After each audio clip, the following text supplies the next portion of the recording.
Ya vanhu vakatsamwa, vanhu vakagumbuka.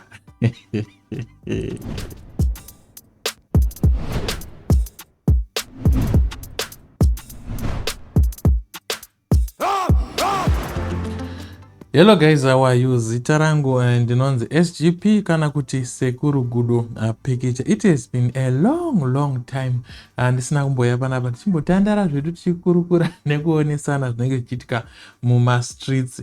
Yes, a social media. Yes, of course, kana kari kutanga kusvika panapa aiwa kutokumbirisawo kuti mundisubscribe ndiri nherera plus ndiri kutoreza mari yekutenga mazino. Saka nepakaipa.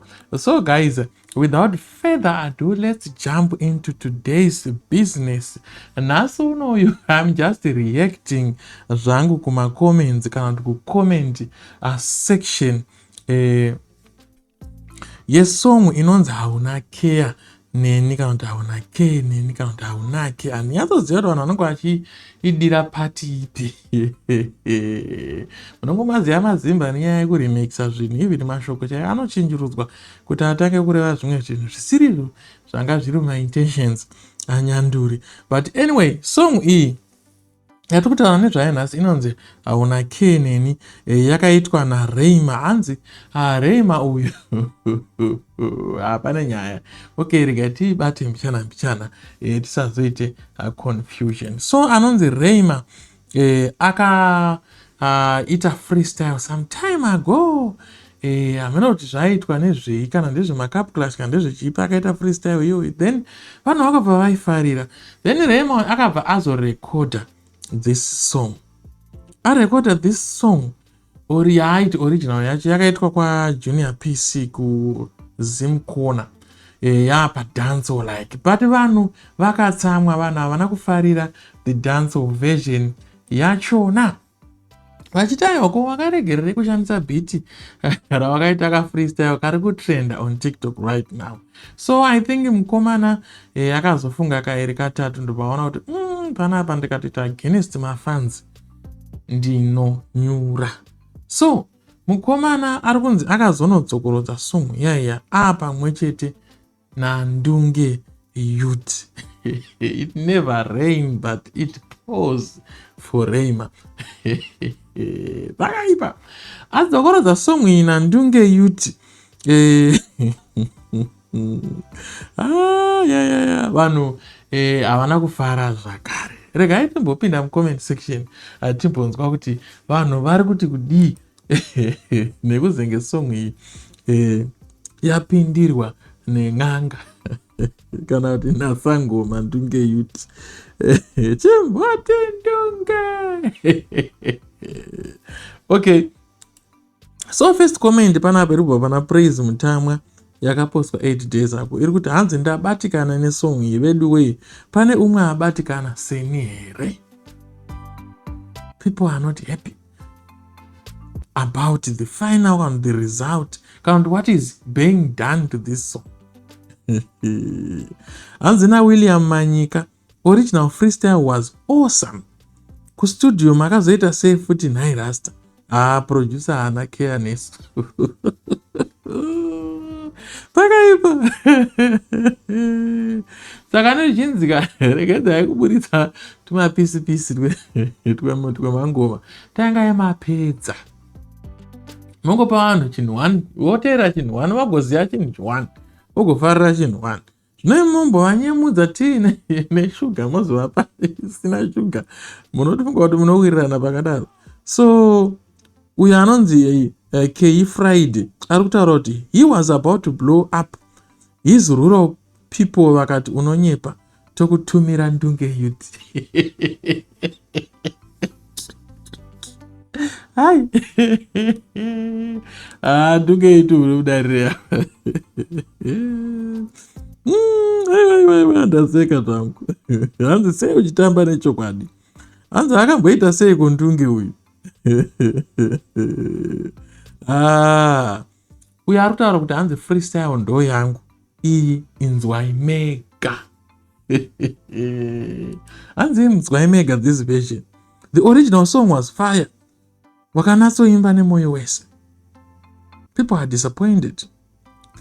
Zvikanzi naRachel Gladys, justice for Raymer. I don't know.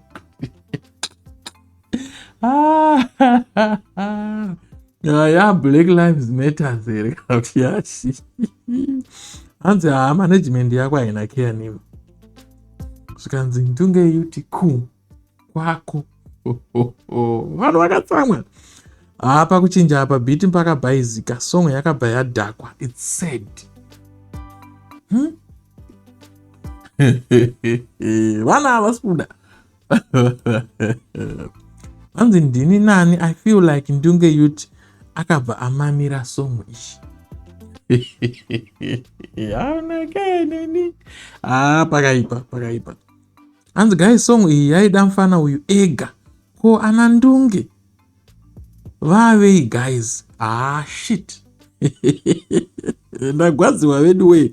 This song ingadai yatova million views. Ndunge ngabve.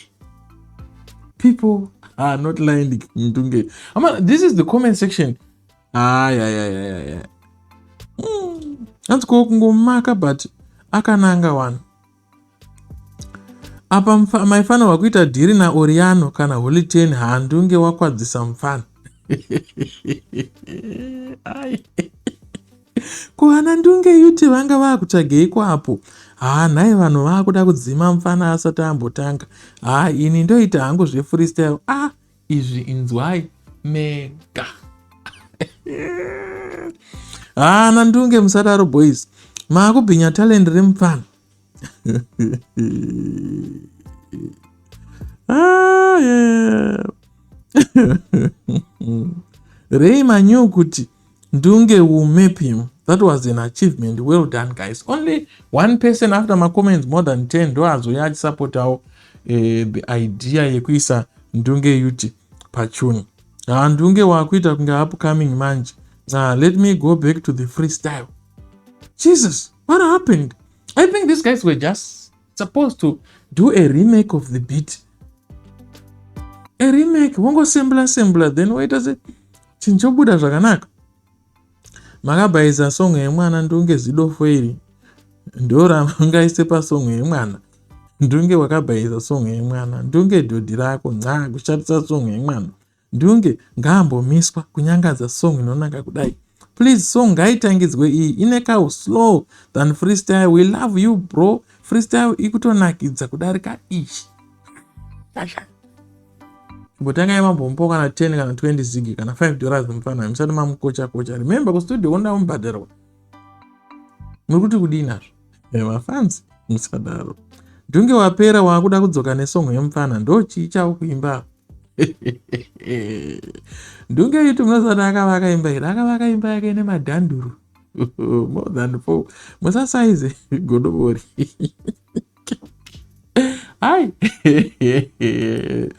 Comment section will never disappoint. Raymer dzokera unoita song like zvawakaita wega. You don't need our vese asi izvozvi une million views asi hameno zvawaita. Wauraya talent usati watanga. Wanga waita Zimbabwe favorite. Go back to the drawing board right now and make this right. Which means my fans, they are willing even to come back and click again on the video. So Raymer. Mbudzi yemurombo haibereki. Shit man. Iwe Ndunge kumaloti kwako everyday slowly. Uyu ngaaimbe ega kana naOriano Windsor chiumaster naNyasha David. Pakabhaizika. Ndunge yuti yako everyday na 6 am wakavhiringa song yemwana. Iyi inzwai mega ndonzwa freestyle zvangu. Pandangoona pakanzi Ndunge ndabva ndaziva kuti zvafenda. Dai wakatsvaga umwe artist mufana. Ndunge wabhaiza song yemwana. Zimsele pushai munhu uyu akatikoshera please. Ngadzikewo pa 1 million guys. Kochicha zoitika ndiproducer here Ndunge here chiko. Maboys kududza kuti mazibasket nemaziartist akanhonga Ndunge yuti mhepo dziriko. Dai akatoimba nedhora tovharwa uye vari kutopisa. Yeah, I think dai akacollaborate naDonita Calvin.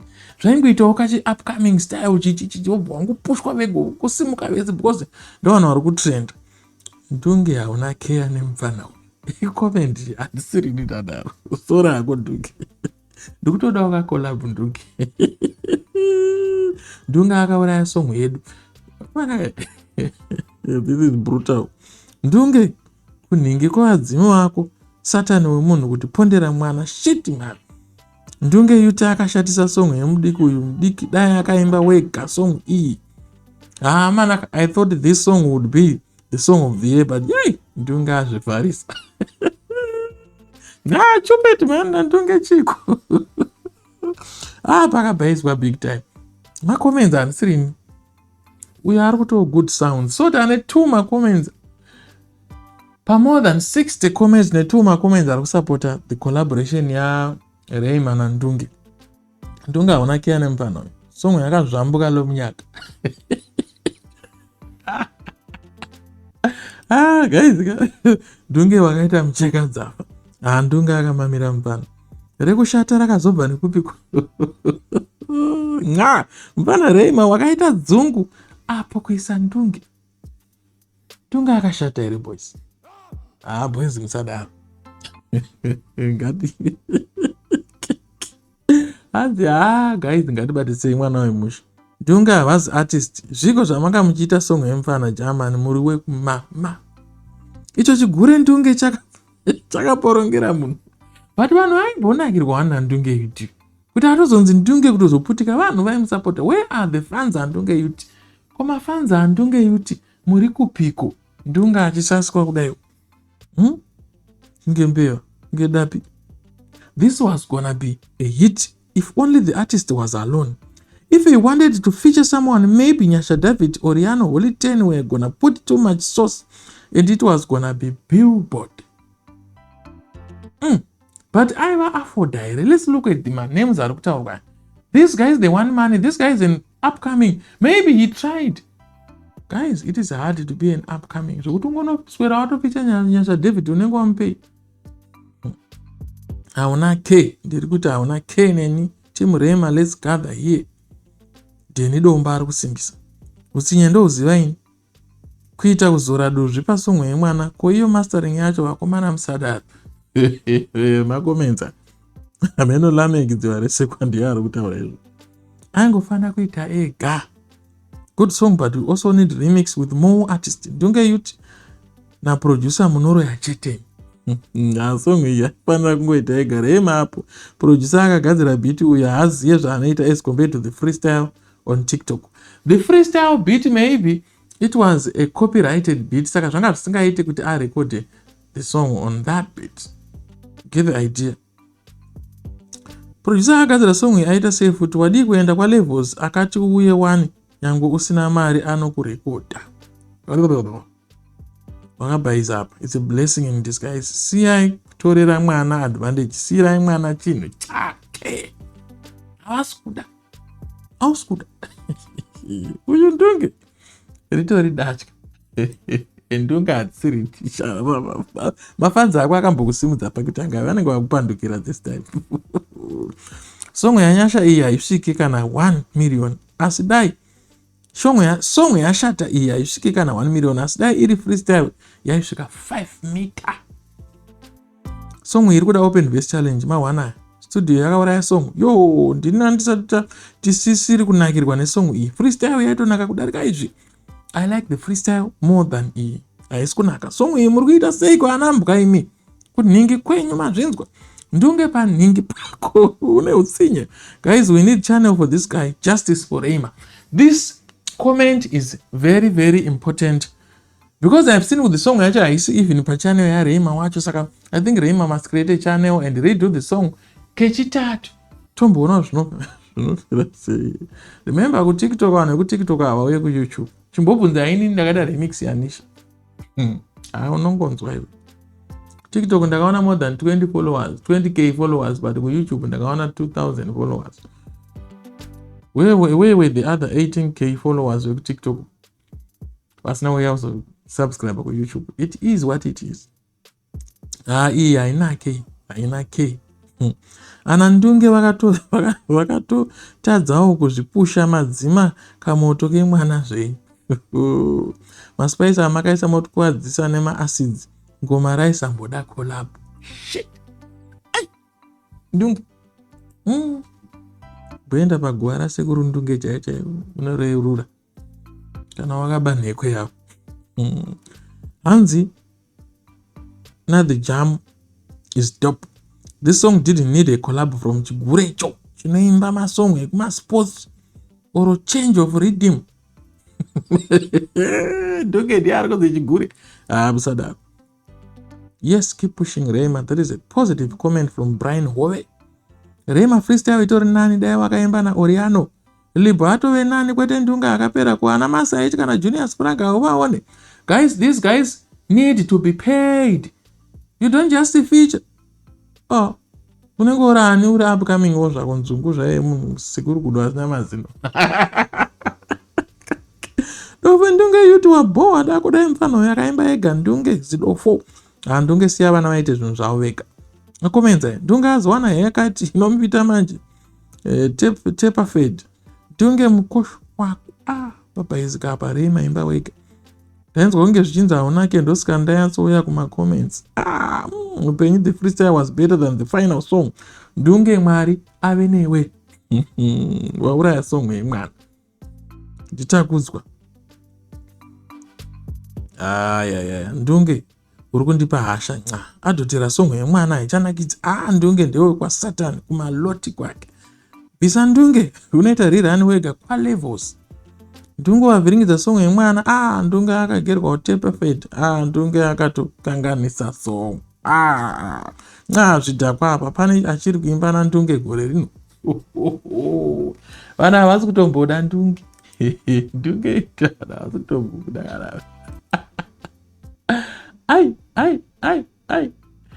Usadaro chibra.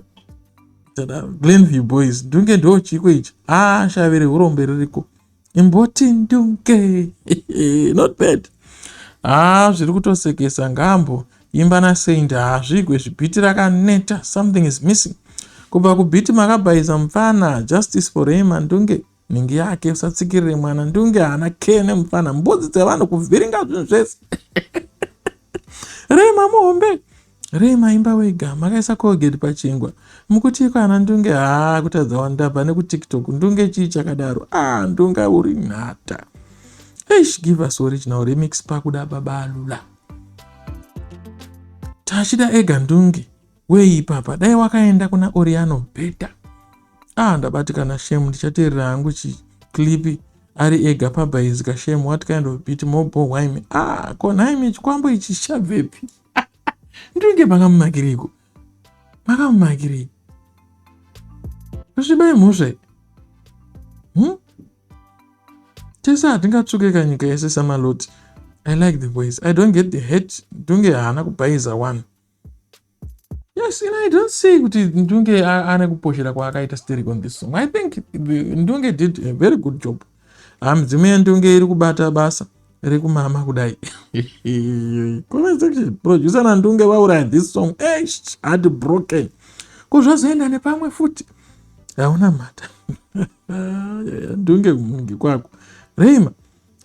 Ndunge mukudeiko. This song was good arega. Why completely changing beat? Taking advantage but munhu haana exposure a good studio. Akatotora kana Oriano zvake. Dodai. Ndunge misika. Ndunge ameno pamwe ndine asi quality of the video changes kwekutanga yakadhakwa yazo improve. Raymer, can you redo this song? Wega original because we are disappointed.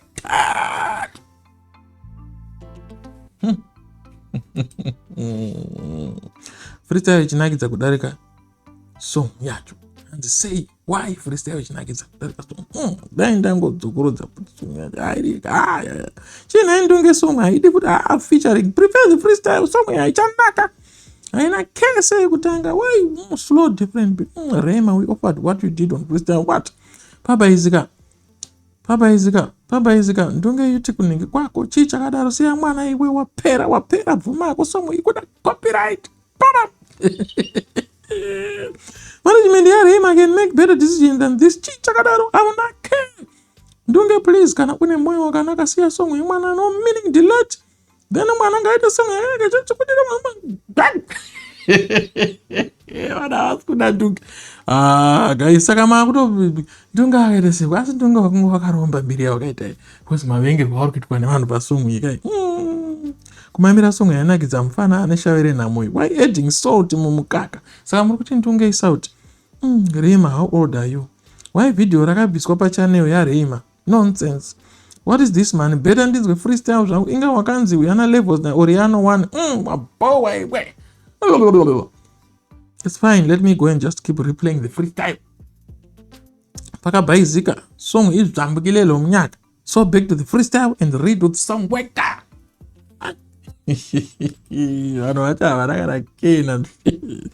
Why do you have to change the original beat? Now it's slowed version. And Ndunge, why do you sing with the Holy 10, bro?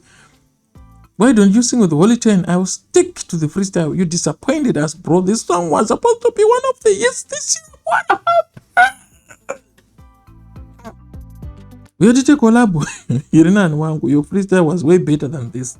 The more I go for free. Come collab. Can you make the song alone, Mfana? But it wasn't fair, but it wasn't that bad one, Ndunge. Ndunge wasn't that bad. Even me. That's bullshit. I'm sorry. Freestyle Panapa was better than this. Could not you do better than this? You should have used to beat in your freestyle. Raymer up. I'm going to make a new song. This is not. Papa, disappointed. Producer Zoro. Ndunge UT 0. This is nonsense. This is total disappointment. Song we guy. Kungeine bass ne drum cheat. Ndunge hana kutadza one. Prefer the freestyle. Raymer, how old are you? Freestyle is way better than this. Makaput is a fast. It really needed mastering. It was prematurely released. It needed proper marketing and you had banger, but Makai Kasirira isina kuiba. The freestyle is much better than this. So this was the last comment. So guys, Munoti Kudi, what do you think? What do you say? Pasong YEMWANA Raymer. Was Ndunge that bad? Was the feature Ndunge a bad idea? Guys, do you know kuti uite collab na Oriano? Nanyasha David, you have to pay those guys. This Raymer is a nobody from the ghetto. He doesn't have money, he doesn't have the finances. So, kana batira banatopera boss. Araimbomirira zvakadai. Kamera yako yatotaura yakati haze kuri kuda kedi.